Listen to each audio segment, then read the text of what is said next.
Mesdames et messieurs, bonsoir et bienvenue sur votre émission Média Pro avec sa nouvelle version de la deuxième saison. Alors, ce soir, nous allons parler de cinéma entre diplomatie et politique. Bien sûr, ils vont m'accompagner comme toujours, mes deux consultants, en l'absence de Sofiane Baroudi sur le terrain, notre ami et confrère Faisal Matawi, toujours sans cravate. Oui, bonsoir, bon retour Salim et à tous nos amis téléspectateurs. Tu as profité des vacances, j'espère. Un peu, oui. Un peu. Reda Hariras, toujours fringant et toujours prêt à une analyse géopolitique de l'actualité médiatique. Alors, sans plus tarder, nous allons commencer cette première émission de la saison avec un zapping que vous verrez chaque semaine avec les meilleurs moments de l'actualité télévisuelle. Cette semaine, justement, ça a été marqué par un seul événement qui a été médiatisé et montré sur toutes les télévisions du monde. Je vous laisse découvrir l'actualité de cette semaine.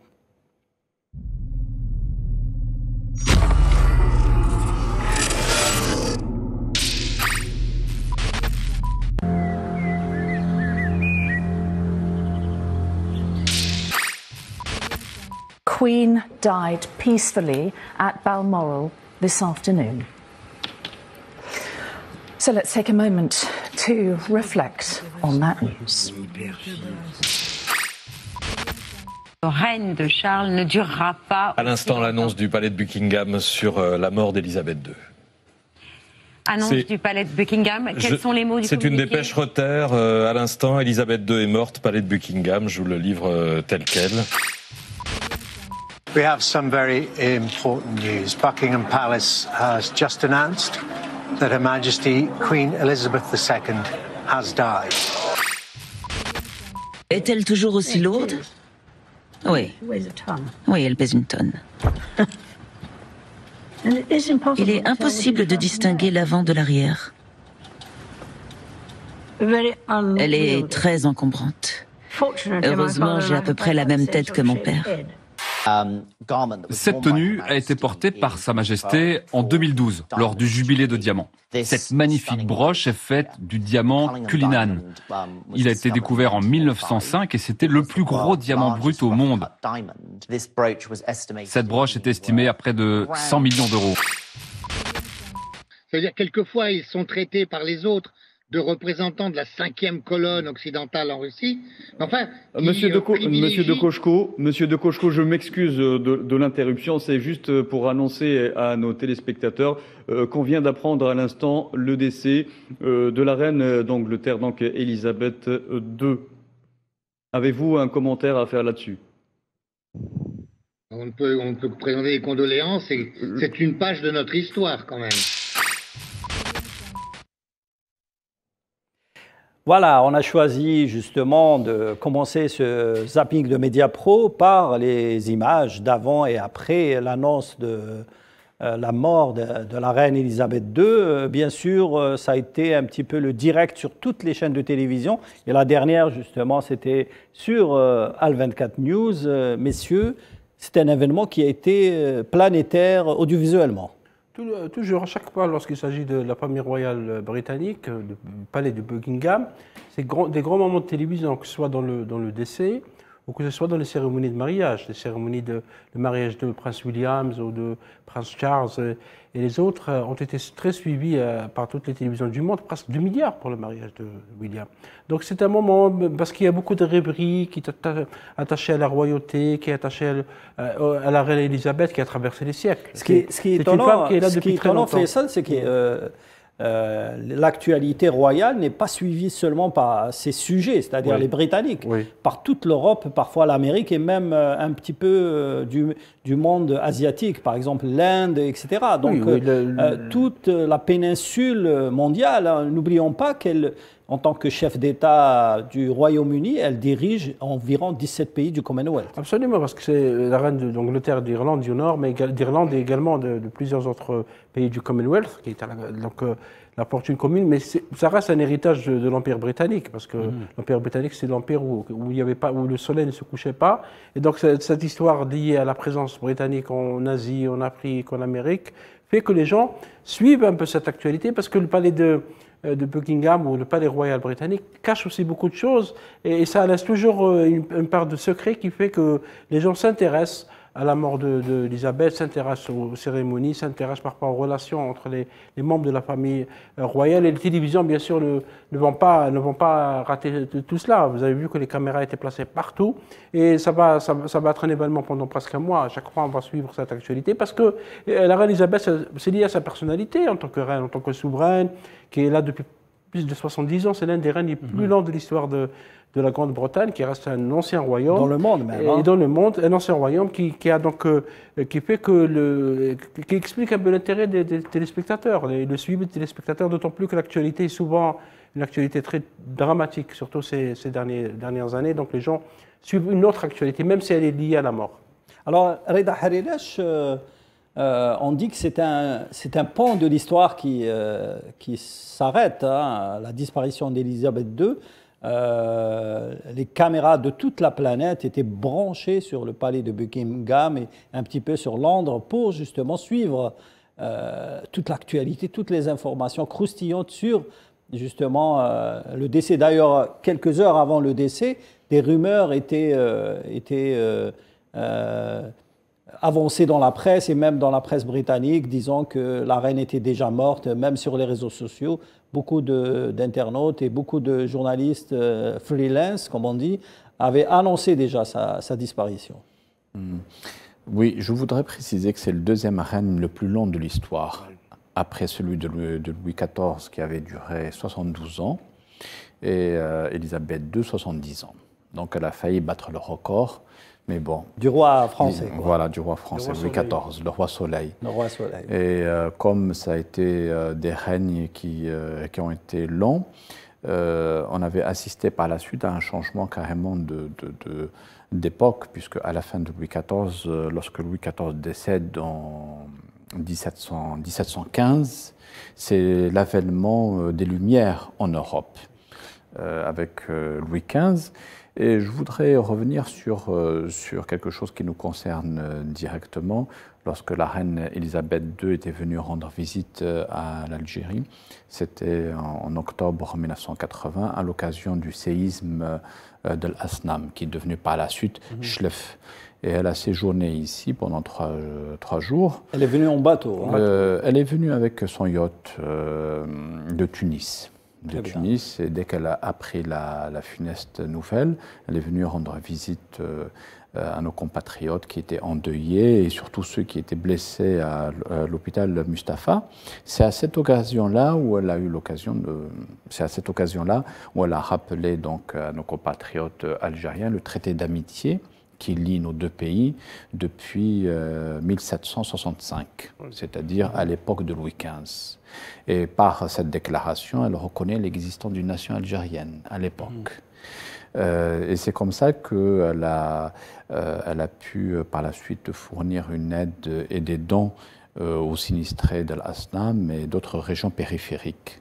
Ça, c'est en ce qui concerne notre pays. Elle a rendu visite aussi, enfin, elle a visité les ruines romaines de Tipaza. Hein. Elle a visité les ruines romaines de Tipaza et il ne faut pas oublier que la reine Elisabeth II est la descendante de la reine Victoria. Oui, la reine Victoria qui avait déjà visité Alger à la fin du XIXe siècle et qui a eu l'occasion de se rendre au niveau du mausolée de Sidi Abdelrahman, et c'est elle qui a offert le lustre de Sidi Abdelrahman. La légende dit que... C'est bon à savoir. Voilà, la légende dit qu'elle a formulé un vœu lorsqu'elle a rendu visite à Sidi Abdelrahman et que par la suite, ça lui a permis de concevoir... Elle a allumé une bougie. Elle a allumé même plusieurs bougies. Plusieurs bougies. Voilà. C'est dommage, on n'a pas les images de cette visite. Oui, mais c'était à l'époque. On a des images. Si vous allez à Sidi Abdelrahman, j'ai eu l'occasion moi-même de m'y rendre et on a une photo... Il y a une photo de la reine Victoria. Voilà, de la reine Victoria qui sont rendues sur place. À peu près Alors, je n'ai pas là, je préfère ne pas trop m'avancer sur ce sujet-là, mais je sais que par la suite, lorsqu'elle est retournée chez elle à Londres, elle a décidé de faire une offrande à Sidi Abdelrahman, et c'est parce qu'elle a eu par la suite, elle a pu bénéficier d'une descendance suite à cette visite-là. La bénédiction de Sidi Abdelrahman. De Sidi Abdelrahman. Exactement. Et ben, ça, c'est moi. et ça au sein de la famille royale d'Angleterre, ils le savent parfaitement. Vous avez vu justement 70 ans de règne, on a vu lors de l'annonce ou l'installation du roi Charles III, il y avait plus de 7 ou 6 premiers ministres, les anciens premiers ministres qui ont régné, enfin qui avaient été élus pendant le règne d'Elisabeth II, bien sûr Boris Johnson, John Major, etc. Donc quand même, elle a connu une grande partie de la politique anglaise. La majorité des politiciens anglais n'ont connu que Elisabeth II finalement. Absolument, elle avait connu même Churchill. Oui, bien sûr. D'ailleurs, parce qu'au début de son règne, Elisabeth II n'était pas très politisée au début. Elle n'a jamais été politisée. Hein. Oui. C'est une femme très réservée.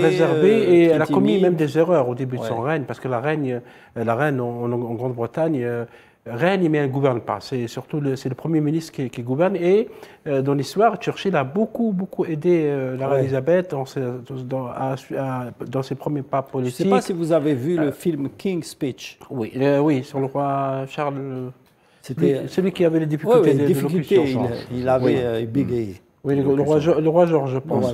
Et donc la série Crown, parce que The Crown, parce qu'elle revient à l'actualité, la couronne qui est diffusée sur Netflix raconte dans les détails. La série dont le tournage a été stoppé. Oui, stoppé. Parce qu'il y a raison c'est la 6e saison, je pense. C'est la 6e saison. Mais on raconte beaucoup de choses qui n'ont pas été dites par les biographes officiels du palais ou par la presse. En tout cas, la mort d'Elisabeth II va stopper la série à un moment donné. Mais c'était prévu. Parce que les scénaristes avaient prévu qu'à la mort, ils vont sûrement continuer l'histoire, parce que l'histoire d'Elisabeth II a été racontée parfois dans beaucoup de détails de l'intérieur, notamment les relations qu'avait Elisabeth II avec les premiers ministres. Parfois, les relations étaient houleuses, notamment lorsqu'il y a des crises sociales ou des questions économiques. Elle n'était pas très formée sur le plan économique, elle se faisait aider par des consultants, et elle se faisait aussi parfois manipuler par son entourage. Cela est montré par The Crown. Bien sûr, ça n'a pas beaucoup plu au Palais Royal, cette série, parce qu'elle raconte des passages qui ne sont pas racontés par l'histoire officielle. Évidemment, il y a toujours une part d'imaginaire, il y a toujours une part de quelque chose de fiction, mais il y a aussi une part de vérité par rapport à la vie à l'intérieur du Palais Royal, parce que c'est très difficile d'y accéder. Et par exemple, dans la série The Crown, on montre comment un homme est entré dans la chambre de la reine. C'est supposé être le lieu le mieux protégé au monde, le palais de Buckingham, avec la Maison Blanche aux États-Unis. Mais un homme est arrivé à rentrer jusqu'à sa chambre, et comment la reine a discuté avec lui sans avoir peur de lui. Cela n'a pas été raconté par les biographes. Et donc, les scénaristes ont beaucoup cherché pour raconter cette histoire. D'ailleurs, ce qui est étonnant, c'est que la reine d'Angleterre apparaît dans plusieurs films, enfin la sosie, bien sûr, dans James Bond, dans 2 ou 3 films comiques, Mr. Bean aussi. C'est un personnage. C'est un personnage, voilà. Donc, qui inspire parfois même les cinéastes caricaturaient la reine, mais ça a été pris du bon côté. Oui, il y a toujours du bon côté. Bien sûr qu'on est un peu allergique à la critique de la reine en Grande-Bretagne. Le Palais Royal réagit toujours parfois, bien sûr, avec beaucoup de souplesse. Parce qu'il y a beaucoup On voit la reine quand elle visitait justement l'hôpital d'Alger avec le prince Philippe. C'était lors du séisme d'Al-Asnam en 1980. Oui, et Philippe est parti à Al-Asnam, on le voit ici. Tout à fait, oui. C'était le 25-26 octobre 1980, c'est-à-dire 15 jours après le séisme de l'Asnam, qui a fait presque 3000 morts et 10 000 victimes dans des sinistrés. Et cet acte de la reine Elisabeth, à l'époque du président Chadli Bejdid, a été beaucoup apprécié en Algérie à l'époque. Il est toujours beaucoup apprécié. C'est un acte d'humanité, c'est un acte d'amitié aussi très fort. Tout à fait. D'autant plus qu'elle est arrivée avec son bateau, très bien réussi, accueilli par l'Algérie. Comme quoi la reine Elisabeth avait un bon rapport avec l'Algérie. Oui, Reda, c'est la reine d'Angleterre, et un peu un capital de sympathie très fort, malgré ce qui se passe un petit peu dans le palais de Buckingham, la mort de Diana, etc. Donc tout ça n'a pas d'éteint dans son image auprès des médias, mais aussi auprès du peuple. Pas du tout. Et en plus de ça, bon, c'est pas uniquement une reine qui se contente de régner. C'est-à-dire que son pouvoir, c'est plus qu'un pouvoir honorifique. Parce que la reine Elisabeth II, c'est aussi un soft power qui est important, puisque aussi elle est à la tête de la loge maçonnique. D'accord. Il y a ça. Une des loges maçonniques, mais une des loges les plus importantes. Les médias en parlent très peu, mais elle l'est effectivement. Et il y a autre chose aussi, un autre aspect, c'est que le chef des services de renseignement britanniques vient régulièrement lui rendre compte. Donc les services secrets sont rattachés au palais et elle sait à peu près tous les secrets qui concernent son pays. Elle a aussi la possibilité de donner son avis implicitement, puisque elle ne s'est pas gênée pour remettre Margaret Thatcher plusieurs fois, lui faire comprendre qu'elle n'était pas d'accord vis-à-vis de son orientation politique, notamment en ce qui concerne l'Afrique du Sud, l'apartheid, en ce qui concerne certaines questions sociales, parce que Margaret Thatcher était partisane d'une politique ultralibérale, alors qu'Elisabeth II se voulait un peu plus mère nourricière de son pays. Oui, mais ils se sont entendus sur la guerre des Malouines. Ils se sont entendus sur la guerre des Malouines, dans le cadre de la guerre des Malouines, mais par contre, lorsqu'il y a eu la seconde guerre israélo-arabe en 1956, Elisabeth II n'était pas favorable. Il y a ça, même si elle a été, il semblerait qu'elle ait été extrêmement neutre pendant la guerre d'indépendance ici en Algérie, parce que la France est un pays qui était membre de l'OTAN, que c'était un allié proche. Mais bon, généralement, dans les conflits du Moyen-Orient, elle a toujours manifesté une certaine empathie vis-à-vis des pays arabes. Et je tiens à rappeler qu'en 70 ans de règne, elle n'a jamais rendu de visite en Israël, par exemple. Oui, ça a été soulevé par certains médias. Hein. Pourquoi? Parce que, Al Jazeera notamment. Notamment, pourquoi? Parce qu'en 1947-48, lorsque les Britanniques étaient encore présents en Palestine mandataire, il faut savoir que les actions qui ont été menées par les premiers groupes qui étaient à l'époque considérés comme terroristes, la Haganah, le groupe Stern, étaient dirigés contre l'armée britannique. Tout à fait, ouais. Plusieurs milliers de soldats britanniques ont été tués en 1947-48, juste avant la déclaration d'indépendance d'Israël. Et ça, elle s'en rappelle très bien, c'est-à-dire les Britanniques de sa génération et le palais royal n'étaient pas d'accord. C'est ça qui va précipiter le retrait de la Grande-Bretagne, parce que la Grande-Bretagne était très affaiblie à la fin de la Seconde Guerre mondiale et qu'elle ne pouvait plus maintenir des troupes aussi bien au sein de l'Union indienne qu'au Moyen-Orient, en Palestine. Et elle considère, la reine Elisabeth II, qu'on a forcé la main aux Britanniques pour se retirer de Palestine, d'où les conséquences, ou la conséquence qu'on a pu observer par la suite avec le déclenchement de la première guerre israélo-arabe en 1948. Voilà. Voilà, merci Reda pour vraiment ces éclairages politiques ou géopolitiques sur la reine d'Angleterre et sur son passage à Sidi Abdelrahman. Voilà, nous allons revenir sur un sujet très important, la relation entre la politique et le cinéma. Mais avant de commencer le débat, nous allons regarder cet extrait et on en discute. La Mostra del Cinema e tutta la Biennale di Venezia ospitano in segno di solidarietà e vicinanza con l'Ucraina e il suo popolo un messaggio del presidente Владимир Зеленський. Пані та панове, шановні учасники та гості Венеціанського кінофестивалю, я ціную можливість звернутися сьогодні до вас і розповісти нашу історію про Україну, її народ та війну, яку Росія веде проти нас 189 днів. Історія поза конкурсом, поза межами людяності та здорового глузду. Драма, заснована на реальних подіях, втілена у життя реальними нелюдами, вбивцями, катами, террористами. Voilà, c'était le président ukrainien Zelensky qui réapparaît dans un festival de catégorie A. Après justement le festival de Cannes, il apparaît au festival de Venise. Ça devient une habitude un peu dérangeante pour les cinéastes et pour les professionnels du 7e art, n'est-ce pas, Faisal? Moi, je pense que cette apparition qui n'est pas du tout justifiée, quelle que soit la guerre, parce qu'on n'a pas vu, lorsque l'Irak était envahi par les États-Unis et voir le président ou le responsable irakien intervenir pour dire on est attaqué et que notre souveraineté est touchée. C'est la même chose pour l'Afghanistan, au-delà de toutes les explications qui peuvent être données. Mais un festival du cinéma est un festival qui est supposé rassembler. Quelles que soient les différences politiques, quelles que soient les différences religieuses ou d'idéologie, etc., le cinéma rassemble. On peut ne pas être d'accord sur certaines idées politiques, mais on peut s'entendre sur le cinéma. Et je pense que c'est cette apparition qui n'est pas justifiée tant au Festival de Cannes, qui est un festival de catégorie A, vous l'avez dit, et le Festival de Mostra, est une atteinte à la crédibilité de ces deux festivals. Parce que comment on va parler demain dans le futur? Et pourquoi le cinéma russe serait exclu? Parce que la Russie est qualifiée ou considérée par les Occidentaux comme un pays qui a envahi un autre pays, un autre territoire. On exclut les artistes, on stoppe les visas, etc. Les cinéastes russes n'ont plus droit de chapitre, comme si ce cinéma n'existe plus. Déjà, on sait que les festivals de Cannes et de Mostra et Venise sont déjà des festivals politiques.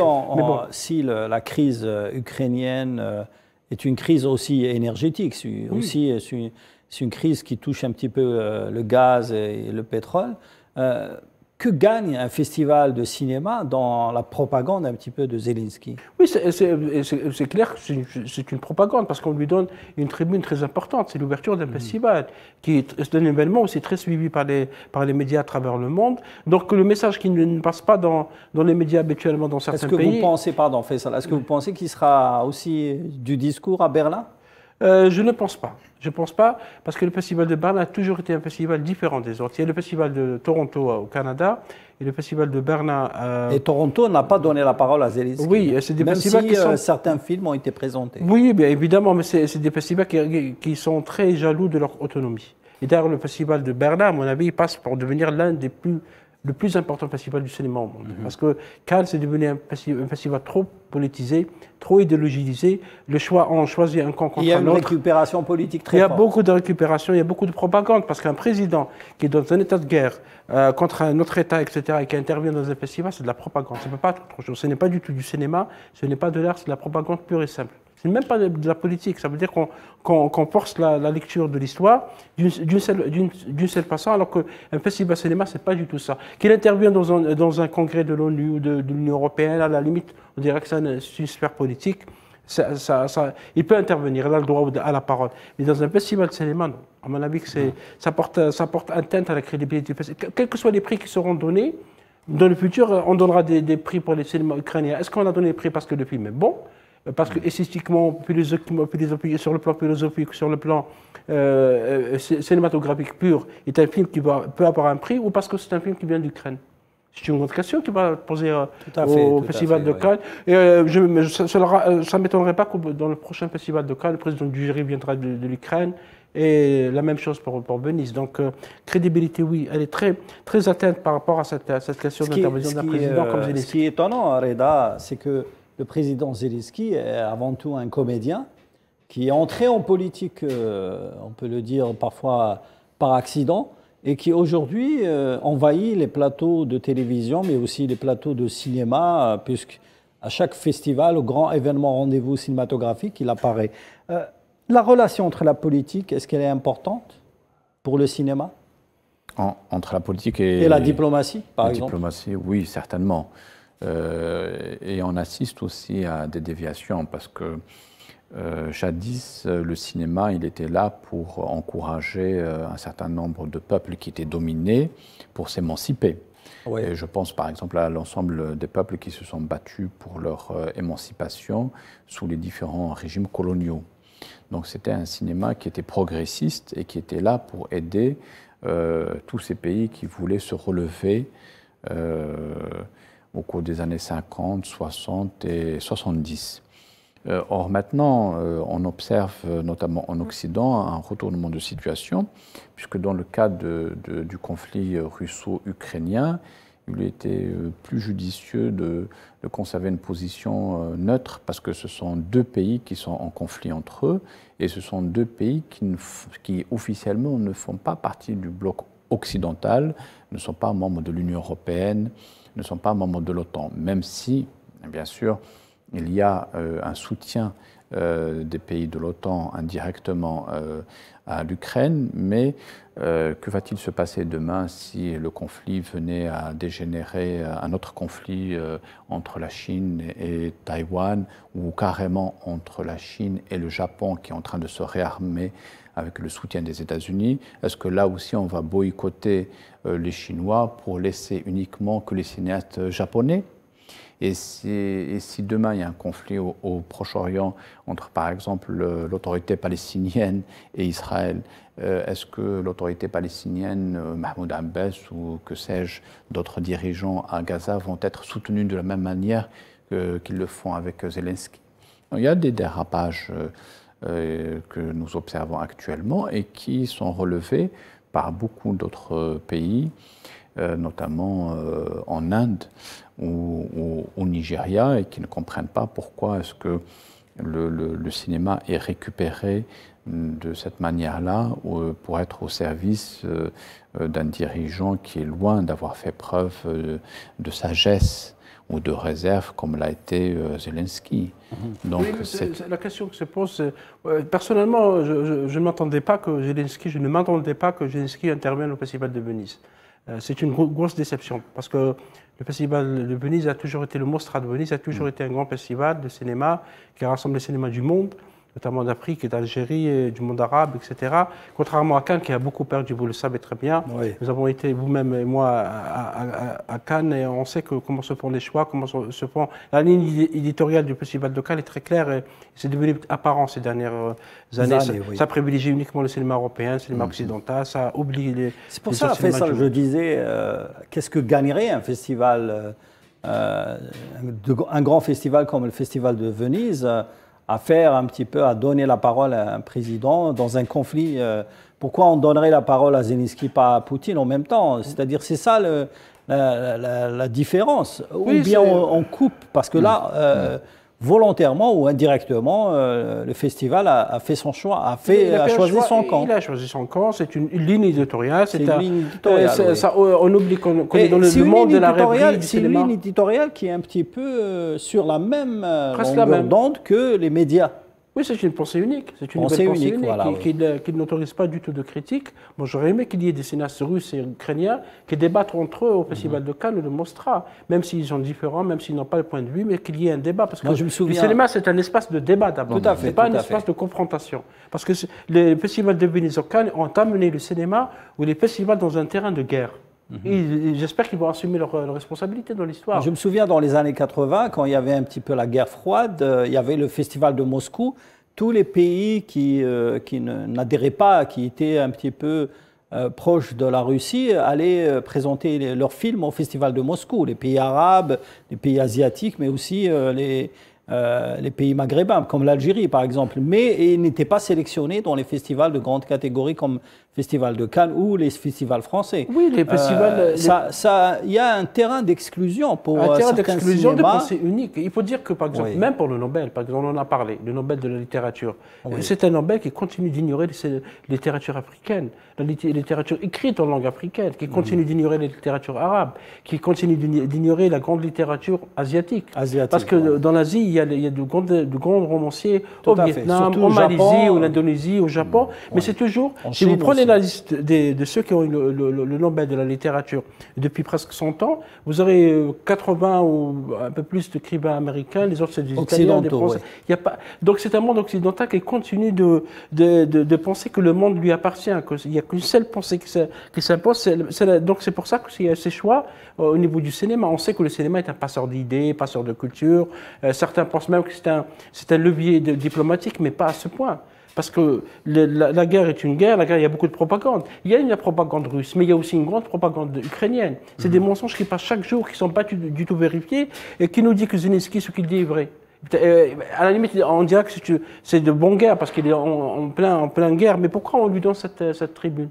Pourquoi on lui donne cette tribune et on impose aux gens qui sont même ceux qui sont contre... Les discours des chefs d'État, c'est très important, parce que Je me souviens, je reviens un petit peu au film King of Speech. Oui. On avait reproché au roi d'Angleterre de ne pas être charismatique. Il voulait être plus charismatique que Churchill et surtout plus charismatique que Hitler, parce que Hitler, c'était un rassembleur de masse quand il parle, etc. Même chose pour Churchill. Et la guerre de l'image est très importante dans un conflit de guerre. On l'a vu un petit peu pendant la Seconde Guerre mondiale. Le cinéma allemand était à son apogée quand la Seconde Guerre mondiale a commencé. Il fallait que Hollywood revienne en force. Ils ont même fait des films comme Le Dictateur de Chaplin qui était un petit peu dénoncé la dictature en Allemagne. Donc la guerre de l'image au cinéma est très importante aujourd'hui, au vu de ce qui se passe autour de la planète. Oui, mais par le passé, c'était plus ou moins caché. Plus ou moins, on essayait de comprendre entre les lignes pourquoi les festivals de Cannes... Mais là, c'est flagrant. Donnent un prix, la mention spéciale du jury à un film qui vient d'Iran, qui n'est pas forcément un bon film, vous le savez. Il y a des bons films de Abbas Kiarostami... Il est bon, Abbas Kiarostami.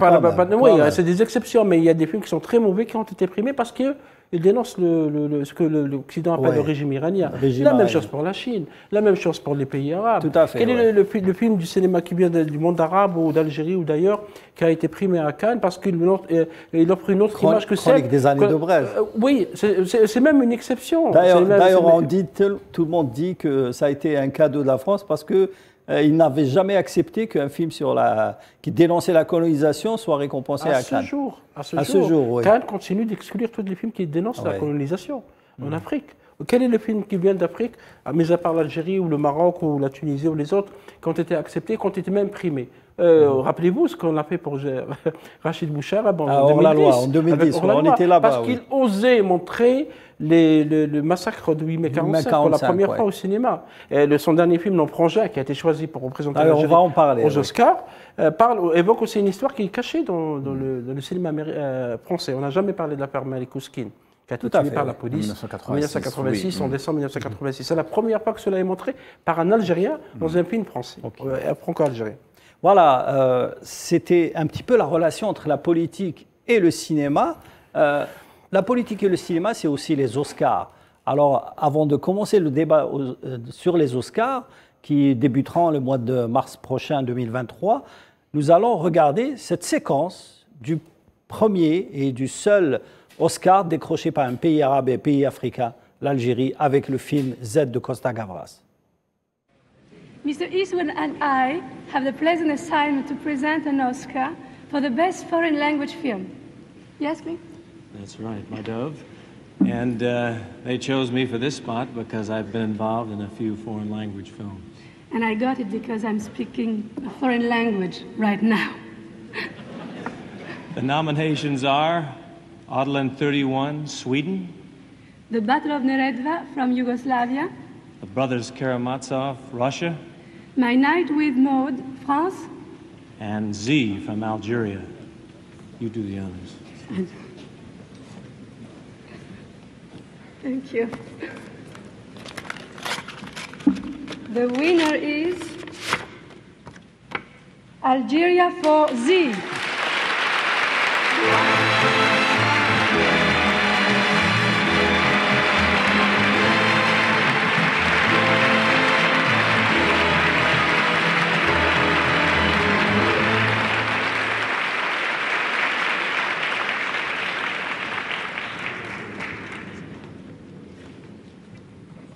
Our thanks to all technicians, all artists, all friends who make this Oscar possible.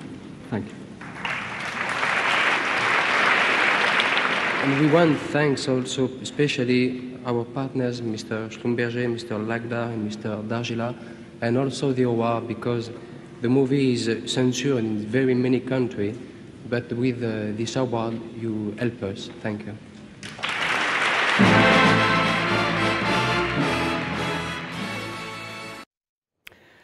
Voilà, c'était les images de la consécration de l'Algérie à Hollywood. C'était le premier Oscar décroché par un pays arabe et un pays africain pour le film Z de Costa Gavras que l'Algérie avait produit. À l'époque, pour revenir à la politique et le cinéma, Faisal, aucun pays, ni la France ni la Grèce, ne voulait tourner ce film qui parle un petit peu de la dictature des colonels en Grèce. Et à l'époque, Houari Boumediene avait accepté justement le tournage de ce film qui a été coproduit avec, à l'époque, l'ONC et qui a réussi, donné une grande réussite pour la coproduction algérienne et bien sûr donné un Oscar pour l'Algérie. Absolument, c'était en 1970. Un bon choix pour le président Boumediene à l'époque. Oui, oui, parce que vous voyez que parfois il faut des bons choix qui peuvent amener à des succès. Z de Kosagabras, qui est un réalisateur franco-grec, a obtenu donc à la 42e cérémonie des Oscars.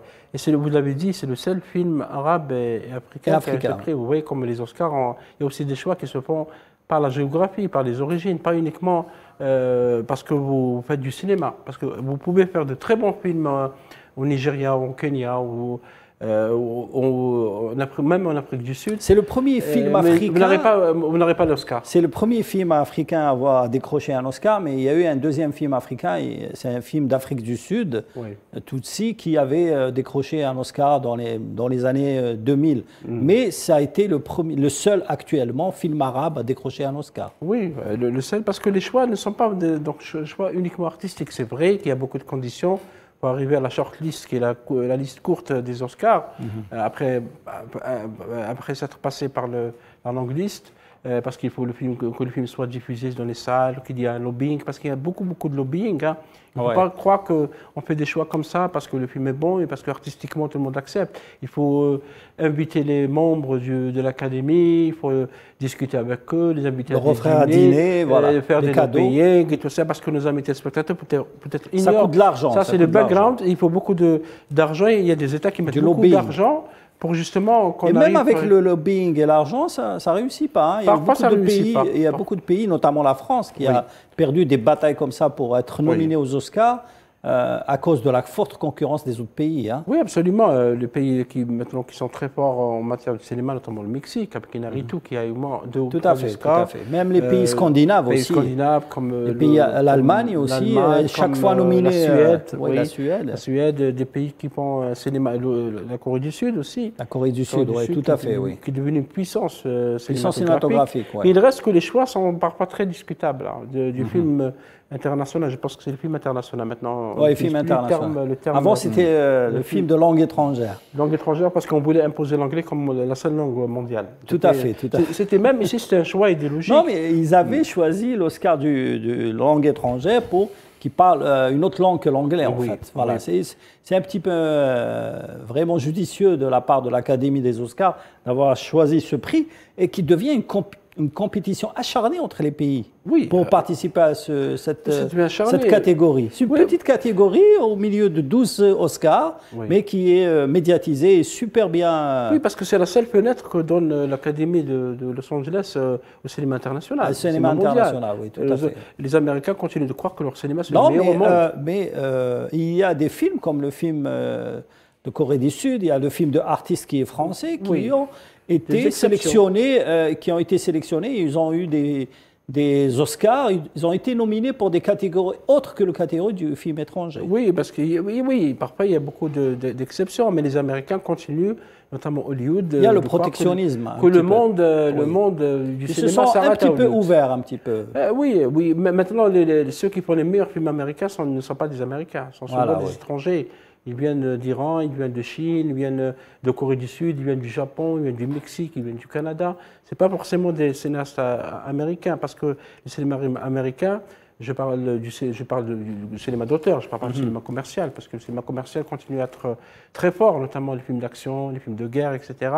Le cinéma d'auteur peine maintenant à s'imposer sur le plan mondial, notamment à cause peut-être des sujets, parce que le cinéma américain est arrivé à des sujets qui se répètent à chaque fois, et le monde maintenant voudrait voir d'autres histoires. C'est pour ça que Inarritu, notamment au Mexique, a compris qu'il faut raconter d'autres histoires, à part celles qui sont imposées durant 50 à 60 ans. Tout à fait. Reda Harirach, les Oscars, c'est aussi de la politique. Les Oscars, c'est de la politique, et surtout qu'avec des films comme le film de Costa Gavras, Z, c'est des films... C'est un film politique, il faut préciser. C'est un film politique, mais aussi, on on aurait pu penser que c'est de la politique fiction, mais parfois la politique réelle peut dépasser la politique fiction, et ça s'est passé avec le film de Costa Gavras, parce que on voit des militaires qui agissent et qui sont censés représenter les colonels grecs, mais finalement ça a une incidence directement ici, dans le pays où est tourné le film, puisque les chars qui ont été utilisés ont pu tromper un certain nombre de nos compatriotes à l'époque, puisqu'il y a eu un coup d'État le 19 juin 1965. Oui, mais à l'époque, pour ton information, à l'époque, il y avait le tournage du film La bataille d'Alger, et tout le monde leur disait, voilà, ces chars, c'est fait pour le tournage du film La bataille d'Alger, parce qu'il n'y avait ni réseaux sociaux, ni télévision qui annonçaient. C'est jusqu'à ce que Boumedienne fasse son discours pour annoncer le changement, comme on dit, le redressement le redressement révolutionnaire qui s'est passé à ce moment-là. Donc ce film a contribué à une prise de pouvoir ici à Alger, tout en dénonçant les agissements des colonels grecs. Et par la suite, comme les colonels grecs, vous savez que la femme de Juan Carlos de Bourbon était issue de la famille royale grecque, et que ce film-là, elle a considéré que c'est un film qui allait dans le sens d'une résurgence de la nation grecque, et que par la suite, Sophie d'Espagne va régner sur l'Espagne aux côtés de son mari. Et c'est un film qui a joué un rôle auprès des courants progressistes en Europe, puisque par la suite, les régimes dictatoriaux, aussi bien en Grèce, au Portugal et en Espagne, vont tomber quelques années après le tournage de ce film-là. Donc c'est un film qui est engagé, et c'est un film qui est, où beaucoup de militants ont pu se servir des images qu'on a pu voir à l'époque pour agir carrément sur leur pays respectif, avec la révolution des œillets au Portugal en 1974, avec le changement de régime en Espagne en 1975, avec aussi la chute des colonels en 1974, des colonels grecs, y compris à Soweto en Afrique du Sud en 1976. Donc oui, il y a un lien très fort entre le cinéma et la politique. Et en ce qui concerne notre pays, c'était le cas à l'époque. Mais il y a eu une déclaration de Costa Gavras qui avait déclaré à la presse, et même dans son livre, il l'avait écrite, que quand il avait présenté le scénario à l'époque à Ahmed Rachdi, qui était le producteur ou le DG de l'ONSIC, il y avait tous les conseillers du président et même le ministre de l'Information à l'époque. Boumedienne avait déclaré, vous savez, nous allons accepter le tournage de votre film tout simplement parce qu'on est un régime des colonels qui ne sont pas de la même trempe que les régimes des colonels grecs. Donc il voulait un petit peu donner un exemple, Boumedienne. Il était très cinéphile, hein. Il ne faut pas oublier que Boumedienne regardait beaucoup les films américains et même soviétiques. À l'époque, il y avait une double culture Est-Ouest, et c'est pour ça que Boumedienne avait pris conscience de l'importance du tournage de ce film en Algérie. Mais un autre personnage qui va soutenir Boumedienne dans cette initiative-là, c'est Youssef Saadi, puisque lui-même est un acteur de la période révolutionnaire, et je crois bien qu'au cours des années 60, il avait créé une société de production. Kasbah Film, pour votre information. Et c'est Kasbah Film qui a participé à la réalisation. Détrompez-vous, parce que Boumedienne avait dissous Kasbah Film. Donc mais par la suite. En 70, Kasbah Film n'existait plus. Oui, parce que l'Algérie avait monopolisé toute l'industrie cinématographique avec la création de l'ONSIC en 67. Et Kasbah Film a été dissoute. Et Youssef Saadi avait offert le matériel, parce qu'il avait acheté des caméras 35 mm, Panavision, etc. Il les avait offerts à Rachdi, à la nouvelle entreprise de cinéma, parce qu'avant, il n'y avait pas une grande entreprise de cinéma. Et c'est comme ça que Youssef Saadi avait contribué. Youssef Saadi, qu'on a fêté hier, une année de sa disparition, avait contribué au développement de l'industrie cinématographique en Algérie. Avec la bataille d'Alger, il avait... Et pour ton information, parce que tu touches là un sujet que je maîtrise très bien, c'est pas Boumediene qui avait donné les moyens de la réalisation du film La bataille d'Alger, mais bien Ben Bella. Et quand ils ont arrêté le tournage du film, quand il y a eu le coup d'État en 1965, Yass Saadi était en Italie, il a pris l'avion en urgence pour revenir en Algérie et il a rencontré Boumediene avec la promesse de ne pas justement parler de Ben Bella durant tout le tournage du film et même la manifestation du 11 décembre qui a été tournée avec une population. C'était la majorité, c'était des militaires qui sont sortis de la caserne, ils ont participé comme figurants pour seulement ne pas crier Vive Ben Bella durant le tournage du film La bataille d'Alger. Et c'est comme ça qu'un petit peu Boumediene a sauvé aussi le film La bataille d'Alger parce qu'il pouvait très bien dire voilà, c'est pas moi qui a financé ce film, je vais l'arrêter. Donc il a aussi bien terminé le film La bataille d'Alger, il a donné aussi les moyens à Costa Gavras de faire son film qui a été interdit en France et en Grèce, bien sûr. Et voilà, Boumediene a le mérite de sauver des films extraordinaires et il a participé aussi à la réalisation, à la production du film Chronique des années de Brest qui a rapporté la Palme d'Or. On va arrêter là, si tu permets, Reda, parce qu'on va voir une bande-annonce d'un film de Rachid Bouchareb, parce que Rachid Bouchareb a participé 3 fois aux Oscars, nominé 3 fois aux Oscars. Parmi ces films, il y avait Hors la loi. On regarde la bande-annonce et on revient au débat.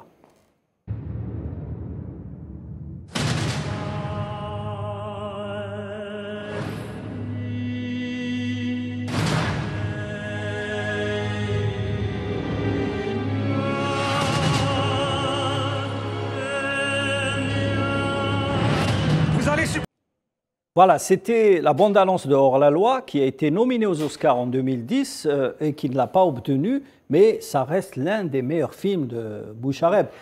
Cette année, enfin en 2023, il va présenter Nos frangins qui était sélectionné par le comité algérien de sélection du film algérien, enfin pour les Oscars. Ce comité a vu 4 films, il a choisi Nos frangins, bien sûr pour des considérations artistiques, cinématographiques, mais aussi pour des considérations, disons, logistiques, parce que Bouchareb a plus de chances d'atterrir dans la shortlist que les autres films. D'autant plus que Bouchareb, c'est pas la première fois. C'est pas la première, c'est 3 fois, avec Poussière de vie en 95. C'était Cheb, n'oublie pas. Non, Cheb était pas nominé, 92. Il était sélectionné, mais pas nominé. Pour les sélections. Poussière de vie, il était nominé, Indigène, nominé en 2007. Il était Sénégal aussi. Non, les trois nominés, oui. Je dis nominés dans la shortlist, c'est Poussière de vie en 94, Indigène 2007 et Hors la loi en 2010. Hors la loi. Il a été aussi sélectionné plusieurs fois, bien sûr. Avec même Omar Mathieu, avec le Maroc. Hein. Rachid Bouchareb aborde des sujets que les autres cinéastes franco-algériens ou français n'abordent pas. Et le film Nos frangins, avec une touche américaine. Américaine. Nos frangins a été projeté en Cannes première, pas en compétition. Oui, on regarde les images justement. Cannes première, Cannes. En mai 2022. Et il y avait une standing ovation. Le film a vraiment parce qu'il aborde le film va sortir le 7 décembre 2022 en France. Et sûrement, il va être projeté en Algérie. Parce il lui faut, c'est indispensable pour qu'il soit sélectionné. Sélectionné. Et donc, le film aborde un sujet très, très sensible qui est revenu à l'actualité en France. C'est la question des violences policières. Parce que Malik Oskine a été tué par 3 policiers frappés à mort le 7 décembre ou le 8 décembre 1986, et la même soirée, non, le 5 décembre, entre le 5 et le 6, il y avait dans la même soirée un autre jeune Algérien qui a été tué par un policier ivre. Le film l'aborde pour la première fois. Et il aborde les deux histoires, parce qu'on connaît l'histoire de Oussekine, pas l'histoire de... Absolument, parce que les médias parlaient aussi. Et comme il y avait une deuxième mort, on a tout fait pour cacher, il s'appelle Abdallah, je pense, oui, c'est ça, le jeune, on a tout fait pour camoufler cette histoire qu'elle n'apparaît pas. C'est une histoire très émouvante. Alors qu'il y a des images, et le film Nos frangins montre comment l'enquête a été menée, comment on a tout fait, bien sûr, pour l'étouffer, parce que les policiers, auteurs du crime, ont bénéficié de condamnations très très légères. Ça a été dénoncé à l'époque, mais ça marque un peu, c'est une tache noire dans l'histoire contemporaine de la police française. Merci Faisal, désolé Reda, le temps est écoulé, hein, donc voilà, on souhaite bonne chance à Rachid Bouchareb pour les Oscars. On se donne rendez-vous à l'avant-première à Alger Et on vous dit rendez-vous la semaine prochaine pour une nouvelle émission de Mediapro, toujours sur les médias et la télévision.